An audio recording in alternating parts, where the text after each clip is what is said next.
इस वीडियो में हम पढ़ रहे हैं क्लास 10 के ज्योग्राफी के चैप्टर नंबर 6 को, जिसका नाम है मैन्युफैक्चरिंग इंडस्ट्रीज। और यह है वीडियो नंबर फर्स्ट इस चैप्टर का। तो आइए हम शुरुआत करते हैं इस चैप्टर को और देखते हैं कि आखिर हम इस चैप्टर में पढ़ना क्या है।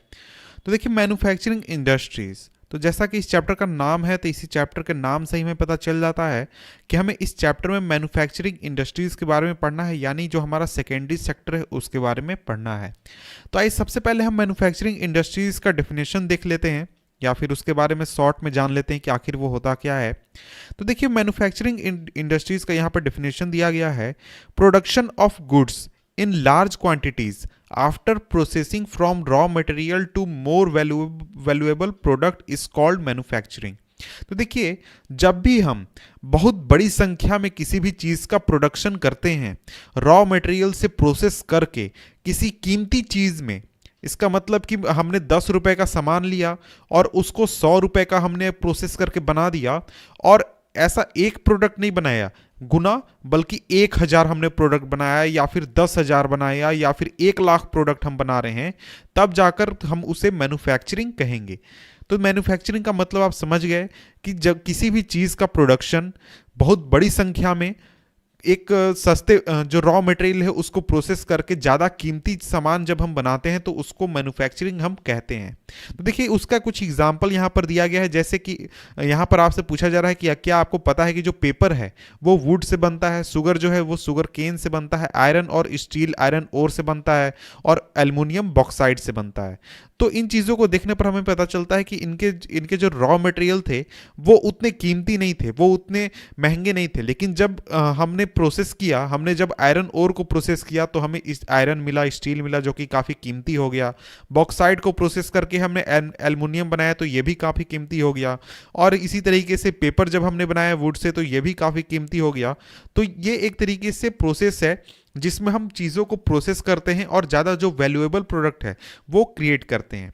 और देखिए, यहाँ पर जैसे बात की गई है, do you also know that some type of clothes are manufactured from yarn which itself is an industrial product. तो देखिए, यहाँ पर एक चीज़ और आपको समझाने की कोशिश की गई है कि यहाँ पर सिर्फ ऐसा बात नहीं है कि हम रॉ मटेरियल लेंगे तो सिर्फ कच्चा माल लेंगे। नहीं, कोई ऐसा चीज़ जो कि पहले भी इंडस्ट्रीज में बन चुकी है, यानी मैन्युफैक्चर कहीं से होकर आ रही है इंडस्ट्री से, फैक्ट्री से, उसको भी प्रोसेस करके हम ज़्यादा वैल्यूएबल प्रोडक्ट बनाते हैं। जैसे कि यहाँ पर यार्न से अगर हम क्लोथ बनाते हैं तो ये भी एक तरीके का हमारा मैन्युफैक्चरिंग का प्रोसेस है।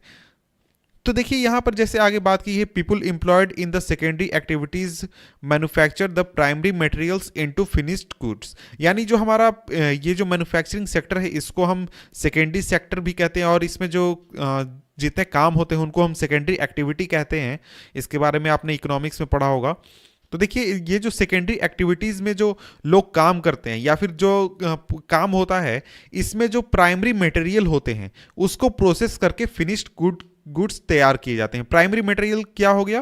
प्राइमरी मटेरियल वैसे यानी कि जो कि आपको नेचर से मिलते हैं, जैसे कि आपका फूड हो गया, एग्रीकल्चर में जो आपका निकलता है, आलू हो गया, प्याज हो गया, ये एक तरीके का आपका प्राइमरी मटेरियल हो गया। या फिर जो आपका खान से निकलता है, आपका कोयला हो गया, कोयला को तो हम प्रोसेस नहीं करते हैं, हाँ प्रोसेस होता है, उससे कोक बनता है।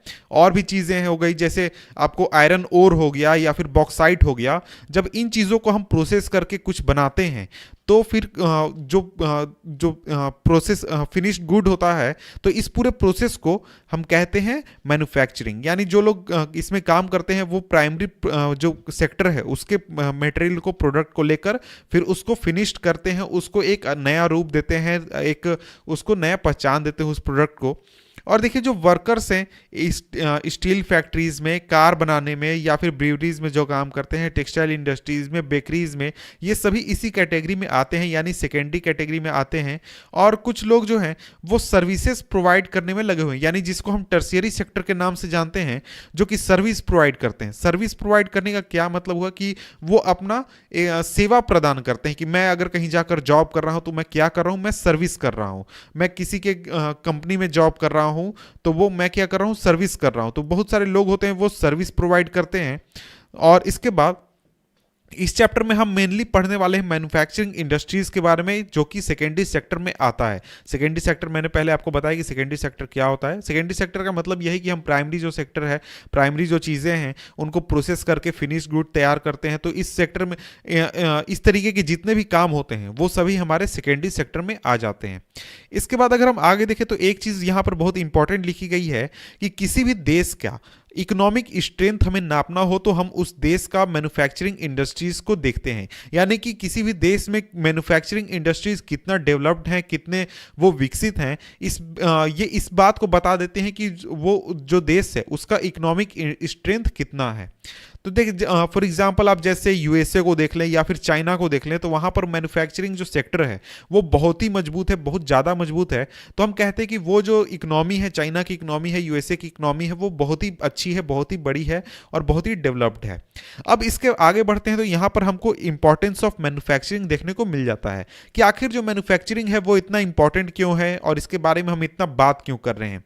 तो देखिए, यहाँ पर लिखा गया कि मैन्युफैक्चरिंग सेक्टर जो है उसको जो डेवलपमेंट है उसका बैकबोन माना जाता है। चाहे वो इकोनॉमिक डेवलपमेंट की बात कर ले या फिर लोगों के डेवलपमेंट की बात कर ले या फिर सोशल डेवलपमेंट की बात कर लें, और उसके बहुत सारे रीजन हैं। उसमें पहला रीजन ये है कि जो मैन्युफैक्चरिंग इंडस्ट्रीज है वो सिर्फ एग्रीकल्चर को मॉडर्नाइज करने में हेल्प नहीं करता है, बल्कि उसके अलावा बहुत सारी चीज़ों में हेल्प करता है और एक तरीके का हमारे इकोनॉमी का बैकबोन भी हम कह सकते हैं उसे।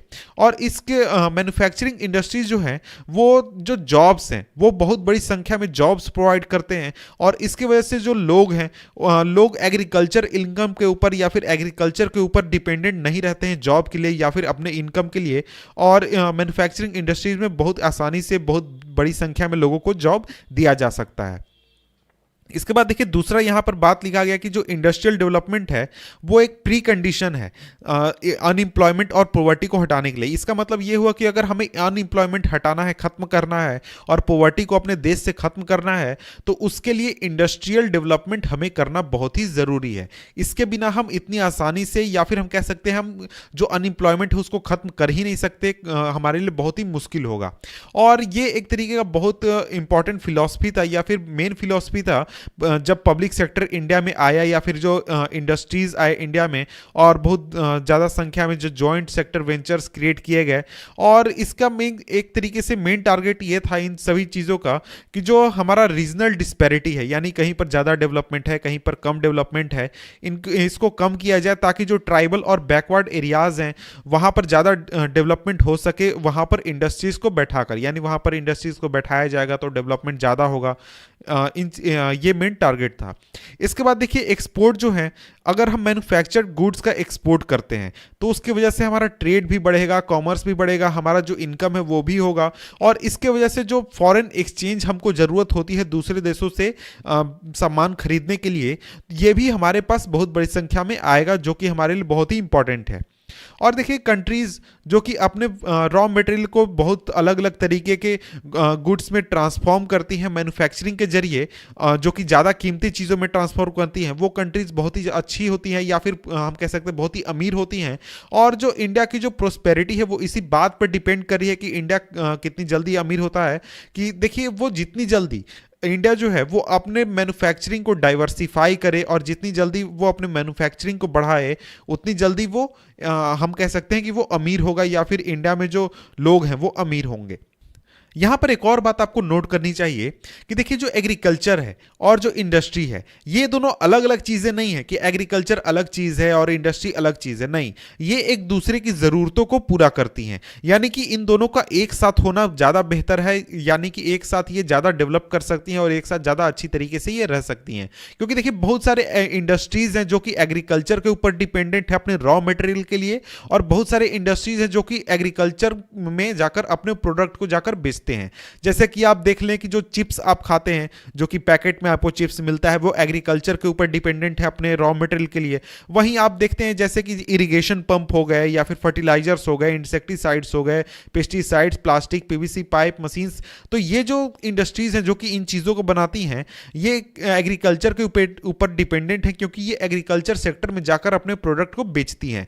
तो इसलिए जो हमारा इंडस्ट्री है और एग्रीकल्चर है, ये एक दूसरे की ज़रूरतों को पूरा करता है, ना कि एक दूसरे से दूर रहता है या फिर एक दूसरे से अलग अलग है। और इस जो एग्रीकल्चर है वो हम कह सकते हैं कि इंडस्ट्री की वजह से उसका प्रोडक्टिविटी भी बढ़ा है, और उसकी जो ज़रूरतें हैं यानी एग्रीकल्चर की जो ज़रूरतें हैं वो इंडस्ट्री पूरा करता है और उसकी प्रोडक्टिविटी को बढ़ाने में हेल्प करता है। और आज के अगर हम ग्लोबलाइजेशन के दौर में देखते हैं तो हमारा जो इंडस्ट्री है उसको ज़्यादा एफिशिएंट और ज़्यादा कम्पिटिटिव होने की ज़रूरत है। हमारे लिए जो सेल्फ सफिशिएंसी है वो अभी इतना इनफ नहीं है, या फिर सेल्फ सफिशिएंसी होकर हम ज़्यादा खुश नहीं हो सकते, क्योंकि आज की दुनिया में हम देखते हैं तो बहुत सारे देश हम कह सकते हैं कि हमसे बहुत आगे हैं मैन्युफैक्चरिंग के मामले में, और इसलिए हमारा जो मैन्युफैक्चर गुड है वो उसकी क्वालिटी जो है वो उतनी अच्छी होनी चाहिए जितनी कि दूसरे देशों में अवेलेबल है, या फिर इंटरनेशनल मार्केट में जितनी अच्छी क्वालिटी हमको दिखने को मिलती है उतनी ही अच्छी क्वालिटी हमारे प्रोडक्ट की भी होनी चाहिए। और इन चीज़ों के होने के बाद ही हम कह सकते हैं कि हम इंटरनेशनल मार्केट में compete करने पाएंगे, या फिर हमारी जो इकोनॉमी है वो मजबूत होगी, या फिर हमारा जो प्रोडक्ट है वो दूसरा कोई खरीदेगा, दूसरे देश खरीदेंगे। और इसके बाद यहाँ पर एक छोटा सा टॉपिक है कि contribution of industry to national economy, यानी हमारे देश की इकोनॉमी में जो हमारा इंडस्ट्री है उसका कितना कंट्रीब्यूशन है। तो देखिए पिछले 2 डिकेड की बात करें तो जो शेयर है मैन्युफैक्चरिंग सेक्टर का वो 17% पर रहा है। तो देखिए जो सेकेंडरी सेक्टर है उसका 27% है, लेकिन उसमें जो 10% है वो हमारा माइनिंग, क्वेरिंग, इलेक्ट्रिसिटी, गैस, इन चीज़ों का है। और हमारा जो मैन्युफैक्चरिंग सेक्टर है उसका जो शेयर है वो मात्र 17% है। और ये जो है ये काफ़ी कम है। अगर हम दूसरे देशों को देखें जो कि ईस्ट एशिया के देश हैं, जैसे कि आपका वियतनाम और वगैरह देश हो गए ईस्ट एशिया में, उनका जो आंकड़ा है ये 25 to 35% है, यानी उनका जो मैन्युफैक्चरिंग सेक्टर है वो हमारे 17% के मुकाबले उनका 25 से 35% है। और जो हमारा जो ट्रेंड है ग्रोथ रेट का मैन्युफैक्चरिंग सेक्टर में वो करीब 7% पर एनम रहा है पिछले डिकेड में। ये डाटा 10 साल पहले का है, यानी 10 साल पहले से 20 साल पहले तक की यहाँ पर बात की जा रही है। और एक आंकड़ा दिया गया है कि जो डिजायर्ड ग्रोथ रेट है वो अगले डिकेड में 12% होना चाहिए, और 2003 से जो मैन्युफैक्चरिंग है वो 9 से 10% पर एनम के हिसाब से ग्रोथ कर रही है। और अगर अच्छी तरीके से जो पॉलिसी अगर सरकार बनाती है या फिर पॉलिसी सरकार द्वारा दिए जाते हैं और इंडस्ट्रीज द्वारा बहुत सारे एफर्ट किए जाते हैं ताकि प्रोडक्टिविटी को बढ़ाया जाए और भी बहुत चीज़ों को सुधारा जाए, तो इन चीज़ों के बाद जो इकोनॉमिस्ट हैं वो प्रेडिक्ट करते हैं कि जो मैन्युफैक्चरिंग है वो एक नए टारगेट को अचीव करेगी और काफ़ी अच्छा रिजल्ट हमें देखने को मिलेगा मैन्युफैक्चरिंग सेक्टर में। और इन चीज़ों को ध्यान रखने के लिए या फिर इन चीज़ों पर नज़र रखने के लिए जो हमारा नेशनल मैन्युफैक्चरिंग कॉम्पिटिटिवनेस काउंसिल जो है उसको सेटअप किया गया है। इसके बाद आगे बढ़ते हैं। आगे यहाँ पर हमारा एक टॉपिक इंडस्ट्रियल लोकेशन। तो देखिए इंडस्ट्रियल लोकेशन जो है वो काफ़ी कॉम्प्लेक्स टॉपिक है कि कहाँ पर हमारा जो इंडस्ट्री है वो बैठेंगे, ये काफ़ी चीज़ों पर डिपेंड करती है। ऐसा नहीं कि एक चीज़ के ऊपर आप चले गए और एक चीज़ को देखकर जो कोई भी फैक्ट्री मालिक है या फिर कोई भी कंपनी है वो जाकर इंडस्ट्री बैठा देगी, नहीं, वैसा नहीं होता है। उसके लिए बहुत सारी चीज़ों को ध्यान में रखना होता है, जैसे कि रॉ मटेरियल कहाँ से आएगा, लेबर कितना सस्ता है, कैपिटल है कि नहीं है, पावर है या नहीं है, मार्केट है या नहीं है। इन सभी चीज़ों को ध्यान में रखने के बाद ही कहीं पर फैक्ट्री सेटअप किया जाता है या फिर कहीं पर इंडस्ट्री लगाया जाता है। और देखिए ये बहुत ही रेयरली पॉसिबल होता है कि ये सभी चीज़ें जो हैं ये एक जगह पर मिलने पाएँ। और जो मैन्युफैक्चरिंग एक्टिविटी है वो उसी जगह पर सेटअप की जाती है जहां पर ये सभी चीज़ें अवेलेबल हो। अगर नहीं अवेलेबल हो तो इन सभी चीज़ों को सस्ते दामों पर अरेंज किया जा सके, यानी कि कहीं पर नहीं है तो वहां पर सबसे सस्ता कहां पर ये अवेलेबल हो सकता है, अरेंज किया जा सकता है, वहां पर जाकर इंडस्ट्री को सेटअप किया जाता है। और जब इंडस्ट्री एक्टिविटी स्टार्ट होती है तो उसके साथ साथ हमें अर्बनाइजेशन देखने को मिलता है, यानी शहरीकरण हमें देखने को मिलता है। और कई बार ऐसा होता है कि जो इंडस्ट्रीज हैं उनको शहर के आसपास लगाया जाता है ताकि जो इंडस्ट्रियलाइजेशन है वो शहर के जो फैसिलिटीज है उनका फायदा उठा सके। तो इसलिए हम कह सकते हैं कि जो इंडस्ट्रियलाइजेशन है और अर्बनाइजेशन है ये दोनों एक साथ चलते हैं। अगर इंडस्ट्रियलाइजेशन आएगा तो अर्बनाइजेशन होगा, और अगर अर्बनाइजेशन है तो इंडस्ट्रियलाइजेशन होगा। तो ये दोनों एक दूसरे के साथ साथ चलती हैं। तो देखिए जो सिटीज हैं यानी जो हमारा शहर होते हैं, यहाँ पर बहुत तरीके के सर्विसेज हमें देखने को मिल जाते हैं, जैसे बैंकिंग हो गया, insurance, transport, labour, consultant, financial adviser, बहुत सारी चीजें जो कि एक इंडस्ट्री के लिए बहुत ही जरूरत होती है। और बहुत सारे जो इंडस्ट्रीज होते हैं वो ऐसी जगहों पर अपने इंडस्ट्रीज को सेटअप करते हैं ताकि वो इन चीजों का फायदा उठा सकें, और ऐसे सेंटर्स को हम कहते हैं एग्लोमेरेशन इकोनॉमीज। और देखिए और धीरे धीरे ये जो इलाका होता है ये काफ़ी बड़ा इंडस्ट्रियल एग्लोमरेशन हो जाता है। और अगर हम आज़ादी के पहले की बात करें तो जो आज़ादी के पहले का जो समय था उस समय तो जो ज़्यादातर मैन्युफैक्चरिंग यूनिट्स बैठते थे, मैन्युफैक्चरिंग जो इंडस्ट्री थी वो बैठती थी, वो आपको जो ओवरसीज ट्रेड है यानी जहां से एक्सपोर्ट किया जाता है उसको ध्यान में रखकर किया जाता था। यानी मुंबई हमारा हो गया, कोलकाता, चेन्नई, तो ये वो जगह थे जहां से दूसरे देशों को एक्सपोर्ट किया जाता था, यानी यूरोप में एक्सपोर्ट किया जाता था। इसलिए इन रीजन्स में आपको इंडस्ट्रीज देखने को मिल जाती थी। और वहीं जो दूसरे इलाके थे, आसपास के इलाके थे, जो दूसरे इलाके थे देश के बीच में, वहां पर हमें किसी भी तरीके का इंडस्ट्री देखने को नहीं मिलता था। और इसलिए हमको यह देखने को मिलता था कि एक बहुत बड़ा बंजर इलाका है, बंजर नहीं कहेंगे, खेती का इलाका है, उसमें एक छोटा सा इलाका है जहां पर बहुत सारे इंडस्ट्रीज बैठे हुए हैं। तो उस समय ऐसी स्थिति थी। तो यहां पर इंडस्ट्री और मार्केट का लिंकेज दिखाया गया है। इसको आप देख लें कि देखिए इनपुट रॉ मटेरियल आएगा, फिर transport, factory, output, transport, market, और ये पैसा फिर से इनपुट में जाता है। तो इस तरीके से ये घूमते रहता है।